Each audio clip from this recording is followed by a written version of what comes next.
भेंट वार्ता एक प्रगतिशील किसान से। भाइयों, इस क्रम में आज एक युवा किसान है और प्रगतिशील किसान है और नए नए उपयोग प्रयोग यह करते रहते हैं।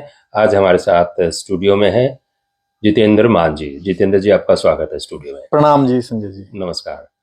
सबसे पहले तो अपना थोड़ा सा परिचय दीजिए, आपका जन्म और आपका अ, आरंभिक जीवन कहाँ से जी शुरू हुआ?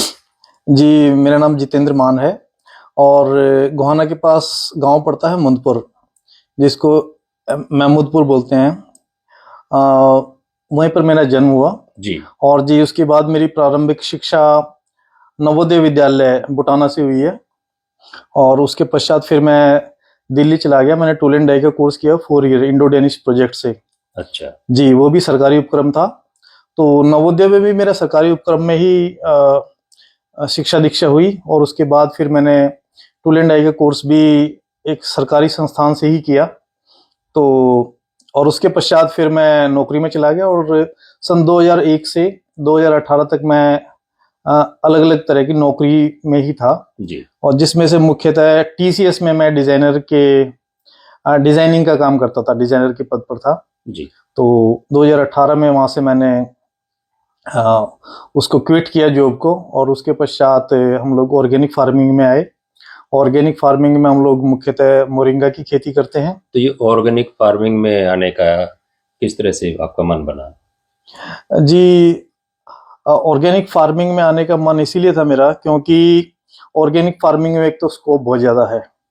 जिस तरह से हमारा समाज जिस दिशा में जा रहा है उसमें जो भी हमारे फूड चेन है, खाद्य श्रृंखला है, उसमें केमिकल्स आ गए हैं। उसका जो गुणवत्ता का स्तर है वो बहुत ही कम लेवल पर चला गया है, जिसकी वजह से अलग अलग व्याधियां समाज में उत्पन्न हुई है पिछले विगत 15-16 सालों से स्पेशली, जैसे कि गठिया, माइग्रेन, हड्डियों में दर्द, जोड़ों में दर्द, जोड़ों में सूजन, थायराइड, दमा, नजला, पेट में ulcer, diabetes, high blood pressure और आजकल कोविड के बाद एक अलग तरह की समस्या है, कोविड से पहले भी थी, हार्ट अटैक और पैरालिसिस। जी। ये दो व्याधियां तो इस वजह से हैं कि खून गाढ़ा होना बताते हैं। इसके कई सारे फैक्टर्स हो सकते हैं खून गाढ़ा होने के। तो जी इसमें मैंने देखा कि यदि हम लोग इस पर काम करें ऑर्गेनिक फार्मिंग पर और स्पेशली उन फसलों पर जो कि इस तरह की समस्याओं को, ये जो बीमारियां मैंने बताई आपको, इनको ठीक करने का काम करती है वो जी। तो मैंने सोचा कि इसी की खेती कर कर, इसी की प्रोसेसिंग कर कर और अपने खेत से ही जो फिनिश प्रोडक्ट है, फाइनल उत्पाद है, वो तैयार करके पब्लिक को दें जी। और उससे बीमारियों को लड़ने में हमारे हाथ में एक टूल आ गया, ये कह सकते हैं आप। तो ये इसकी शुरुआत फिर किस तरह से की आपने? इसकी शुरुआत मैं ना अपनी नौकरी के दौरान, मैं साउथ इंडिया में था 2 साल बेंगलोर, 2 साल चेन्नई। जी। तो जी वहां मैंने देखा कि मोरिंगा का बहुत प्रचलन है। मोरिंगा असल में एक मोरिंगी का बोलते हैं तमिल में। अंग्रेजों को ये शब्द बोलना नहीं आता था तो उन्होंने मोरिंगा बोल दिया, तो तब से ये अंग्रेजी भाषा का शब्द बन गया। जी। तो मोरिंगा का वहां पर ना बहुत ज्यादा प्रचलन है, बहुत ज्यादा अवेयरनेस है। इसके सभी गुणों के बारे में ना वहां पर बहुत ज्यादा लोग जागरूक हैं, लेकिन अपने उत्तर भारत में इसके बारे में बहुत ज्यादा अवेयरनेस नहीं है। यहाँ तक कि डॉक्टर्स और आयुर्वेदिक लोगों को भी, आयुर्वेदिक जो वैद्य हैं उनको भी इसके बारे में बहुत कम ज्ञान है। तब हम लोगों ने देखा एक तो हमें बहुत दुख हुआ, लेकिन दूसरी तरफ ये बहुत आशा भी थी कि ये बिल्कुल वर्जिन फील्ड है और इसमें बहुत बहुत कुछ करने को है।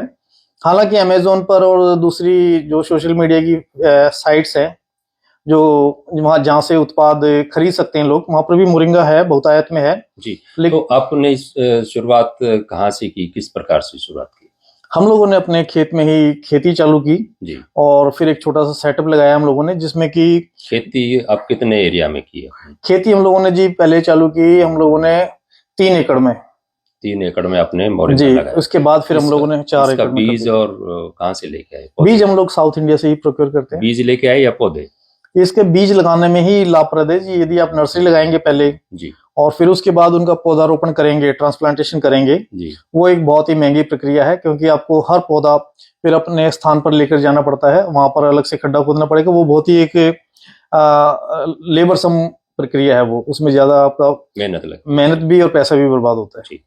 तो कितना बीज लगा 1 एकड़ के हिसाब से? 1 एकड़ में लगता है जी 2.5 से 3 किलो बीज लगता है जी, जिसमें कि पौधे से पौधे की दूरी रहती है 1 से 1.5 फीट जी।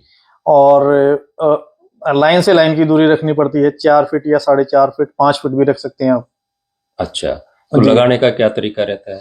लगाने का तरीका रहता है, आप या तो मेड़ बना दीजिए, मेड़ के ऊपर इनको बीजों को लगाइए। डोड़ बना लें। कितनी ऊंची रखें डोड़? डोड़ नॉर्मल जो आपकी मूली वाली जो डोड़ होती है जी, उतनी ऊंची रख सकते हैं। आधा फीट। जी, लेकिन अभी हम लोगों ने एक नई टेक्निक निकाली है, डोड़ बनाए बिना भी काम चल सकता है। जी आपके पास मान लीजिए फ्लैट आपका फील्ड है, फ्लैट खेत है, जी तो उसमें आप छोटे छोटे खड्डे कीजिए, उनमें चिनाई वाला रेत भर दीजिए। क्योंकि समस्या क्या आती है कि जब आप उसमें सिंचाई करेंगे जी। तो बीज के ऊपर जो मिट्टी है वो कैड़ी हो जाती है, जिसको रामड़ बोलते हैं अपने यहाँ पर। जी जी। वो मिट्टी कैड़ी होने की वजह से ना उसमें अंकुरण ऊपर नहीं आ पाता। अच्छा। यदि आप चिनाई वाला रेत डाल देंगे, पहले उसको खड्डे में बीज डाल दीजिए, जी आपका 2 से 2.5 इंच गहरा खड्डा बना लीजिए और बीज रख के ऊपर से चिनाई वाला रेत डाल दीजिए। जी, रेती जो जिसको बोलते हैं। जी, जो जमुना मैया का रेत होता है। जी और जी, जब पानी उसके ऊपर से जाएगा तो उसमें रावण नहीं लगेगी, वो उसको रोकेगा नहीं अंकुरण को। ठीक तो है। आपके सारे के सारे बीज अंकुरित होकर निकल आएंगे आपके जमीन से। जी, तो इसके लिए कोई पहले से खड्डे तैयार करना इस तरह की कोई जरूरत पड़ती है या सीधा ही लगा सकते हैं? नहीं, खड्डे आपको वैसे तैयार नहीं करने जैसे कि अमरूद का बाग लगाते हुए या फिर बड़े पौधे लगाते हुए करने हैं। जी। आपको एक खुरपी से सिर्फ एक छोटा सा खड्डा जो कि 2.5 इंच के करीब हो गहरा हो जी। और जितने खुरपे की चौड़ाई है उतने हिसाब से अपने आप ही बन जाएगा वो खड्डा। ठीक है जी। तो इसमें मिट्टी किस तरह की रहनी चाहिए? मिट्टी देखिए, यदि आपकी खेत की मिट्टी अधिक उपजाऊ है, अव्वल तो आप गौशाला से गौ माता का गोबर डाल लीजिए। जी यदि वो ज्यादा मात्रा में है तो फिर आपके खेत में किसी भी तरह की कोई समस्या नहीं आएगी। और जी, यदि आपके पास पानी सबसे बड़ा इंपॉर्टेंट रोल प्ले करता है इसमें। जी यदि आपके पास नहर का पानी हो तो सबसे बढ़िया उत्तम है। जी। और जितना आपके पास पानी बढ़िया है उतनी ही ज्यादा इसकी ग्रोथ होती है। हमारी जिस तरह के हरियाणा में देखे तो कहीं बालू मिट्टी है, कहीं पर रेतीली दूसरी जमीन है, तो उन सब में चल जाएगा ये? जी, उन सब में चल जाता है, कोई समस्या नहीं आती, जी बस आपका पानी बढ़िया होना चाहिए। ठीक है। जी। तो आपने बताया कि 1 फुट का फासला पौधे से पौधे का और 4 फुट का खूड़ से खूड़ का।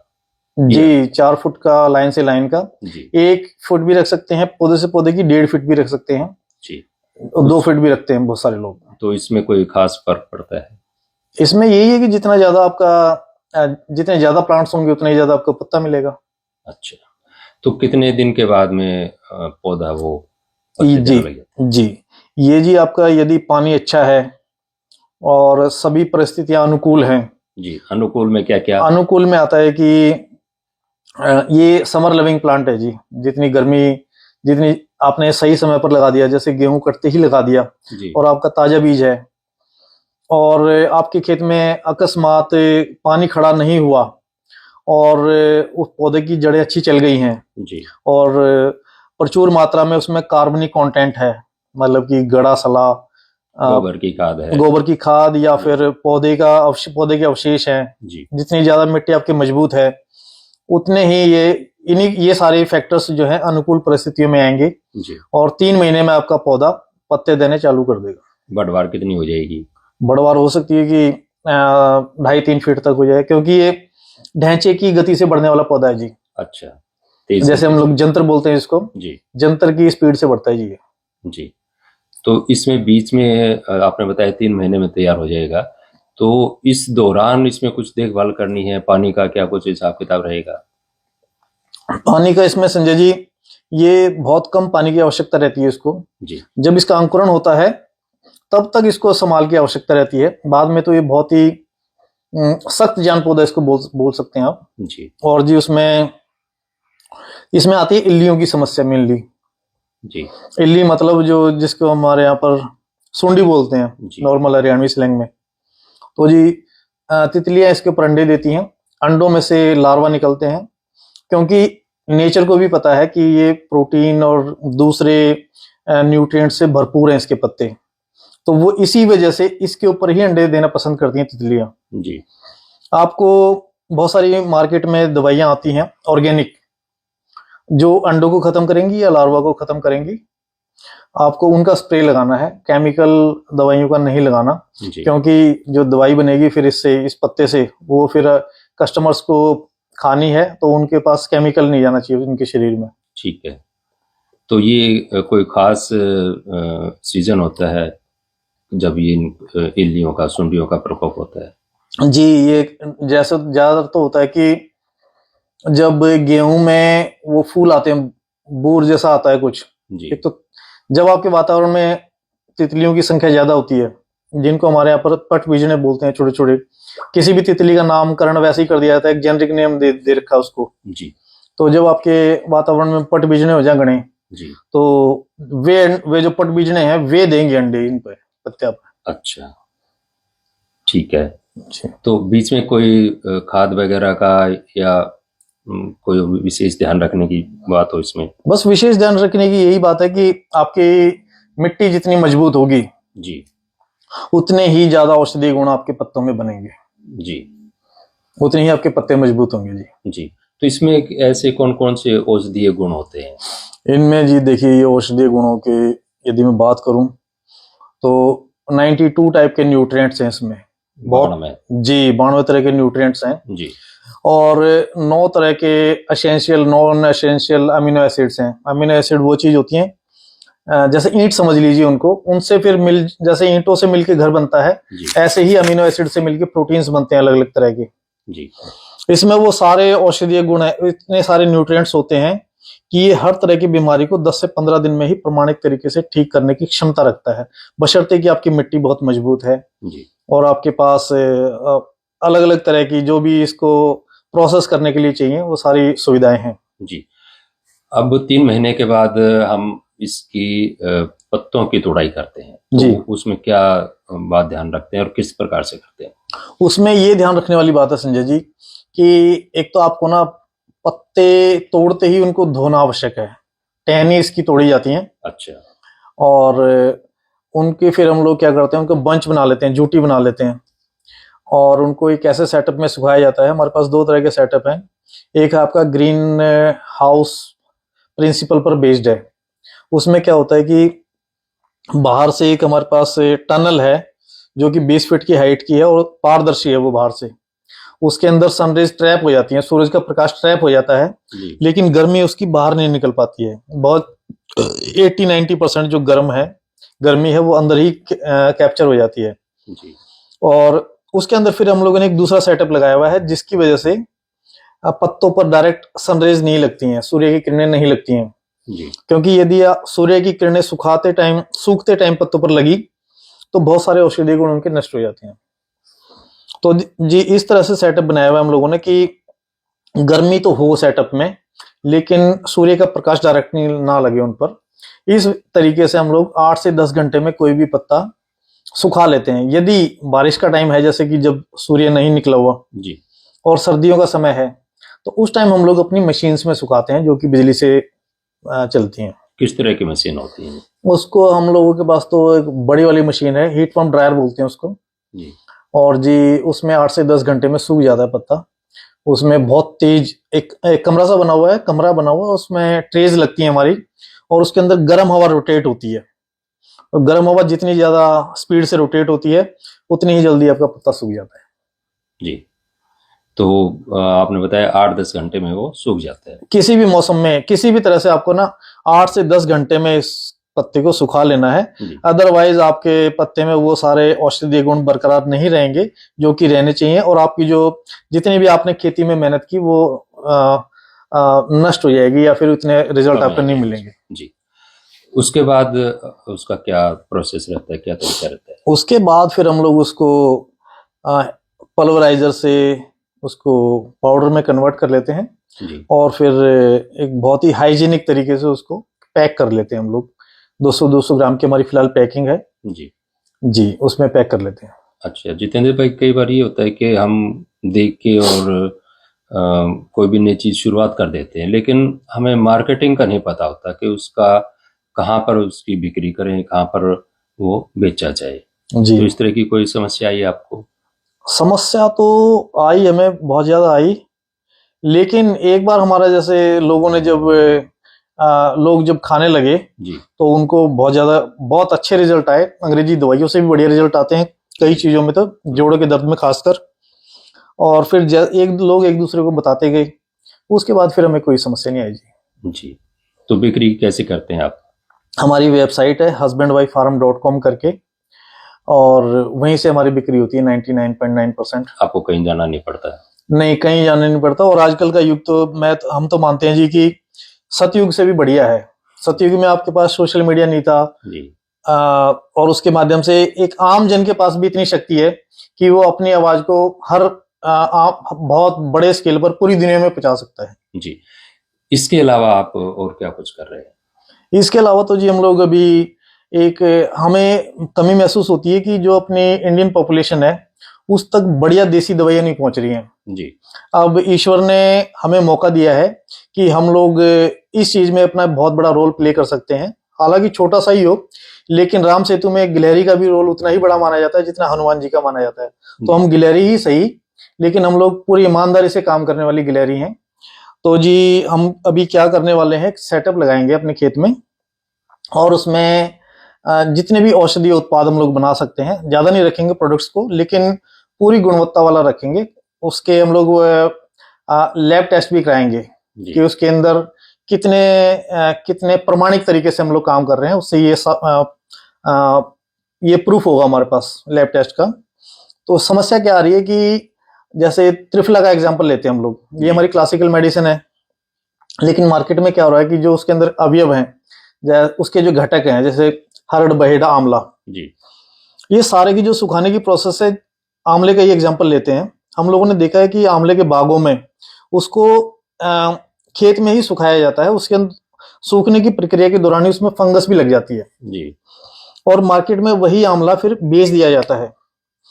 और जो बड़े स्केल पर आंवला की जो त्रिफला बनाने वाली कंपनीज हैं या फिर दूसरे उत्पाद बनाने वाली कंपनीज हैं जिनको आंवला चाहिए होता है, उसी को ग्राइंड करके उसी का चूरा बना के फिर कस्टमर्स को परोस देती हैं।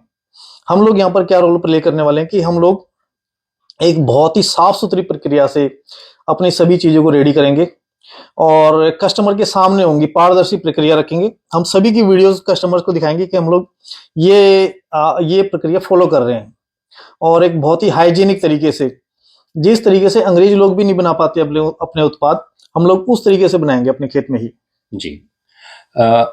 हमारे जो नौजवान भाई हैं जो खेत में या गांव में रहते हैं और उनके छोटे खेत हैं, तो क्या वो उसकी शुरुआत कर सकते हैं? आप ना चीजों को अलग अलग एंगल से देख सकते हैं संजय जी। अब आप ना अपने खेत को एक फैक्ट्री के हिसाब से देखेंगे तो वो छोटे खेत बहुत बड़े बड़े प्लॉट्स हैं। आप उनमें छोटे छोटे प्रोसेसिंग यूनिट लगाएंगे तो वो बहुत बड़ी चीज है। छोटे खेत होना भी अपने आप में एक बहुत बड़ी बात है जी। आपको रॉ मटेरियल एमपी के जंगलों से मिल सकता है, राजस्थान में बहुत बड़ी जोत है वहां से मिल सकता है जी। और अपने खेत में आप ना बहुत ही ज्यादा रिटर्न देने वाली फसलें हैं, जैसे सफेद मूसली है, वो लगाइए आप छोटे खेतों में जी। उन पे मेहनत कीजिए तो वो आपको बहुत जबरदस्त रिटर्न देंगे। अपने खेत में ही प्रोसेसिंग कीजिए जी। अगर कोई भाई मोरिंगा लगाना चाह रहा है तो उसके लिए बीज और जो दूसरी जानकारी है वो कहाँ से मिलेगी? जानकारी तो जी इसमें आप गूगल से भी ले सकते हैं जी। बीज हम लोग भी प्रोवाइड कराते हैं। अदरवाइज साउथ इंडिया से कोई भी बीज देने वाला व्यक्ति यदि मिलता है सोशल मीडिया के माध्यम से तो उनसे संपर्क करके बीज ले सकते हैं। एक ही बात इसमें ध्यान रखने वाली है जी कि आप अप्रैल के बाद ही बीज के लिए संपर्क कीजिएगा, क्योंकि अप्रैल में ही नई फसल का बीज आता है जी। यदि आपने अभी संपर्क कर लिया, जैसे फरवरी के महीने में संपर्क कर लिए या मार्च में किया, तो आपको वो सर्दियों वाला बीज देंगे जी। इसमें बीज एक्सपायर बहुत जल्दी होता है। यदि आपने खेत में पुराना बीज लगाया या उतरा हुआ बीज लगाया तो आपका अंकुरण जो है वो बहुत ही कम परसेंटेज में होगा जी। तो इसमें बीज 1 एकड़ के हिसाब से बात करें तो लगभग कितना बीज लग जाए? ये 2.5 से 3 केजी लगता है। जैसे मैंने अभी पहले आपको बताया था कि लाइन से लाइन की दूरी 4 फीट रखता हूं मैं, और पौधे से पौधे की दूरी 1 फीट 1.5 फीट रखता हूं। तो उसमें हमारा 3 kg के करीब बीज लगेगा जी। जी।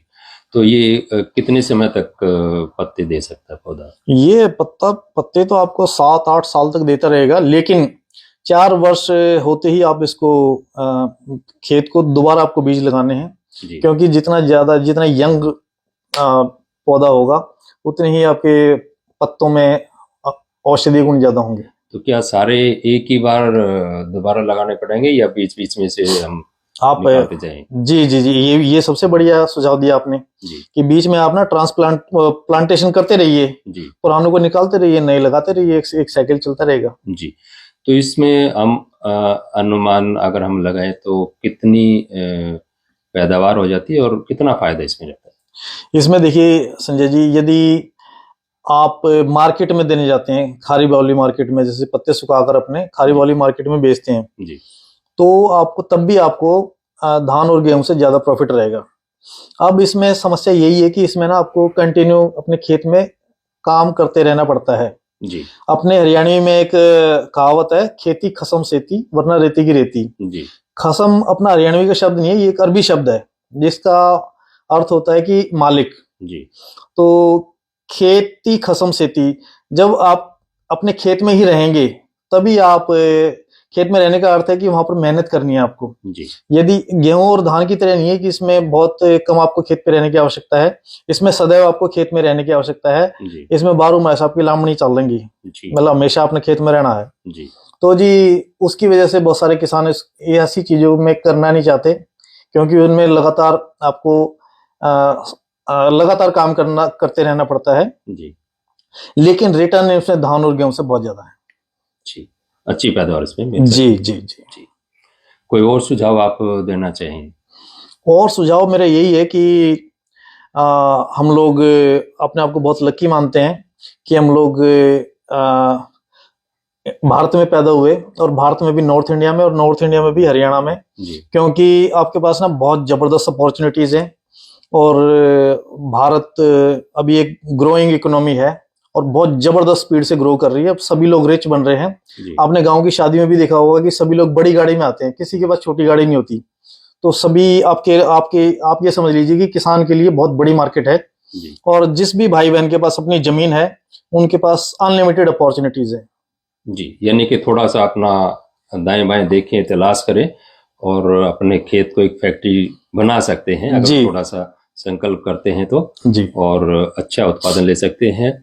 और जो युवा नौकरी के पीछे भागते हैं या कि शहरों में छोटी मोटी नौकरी के पीछे भागते हैं, वो भी अपना छोटा मोटा काम शुरू करके और अच्छा उत्पादन लेके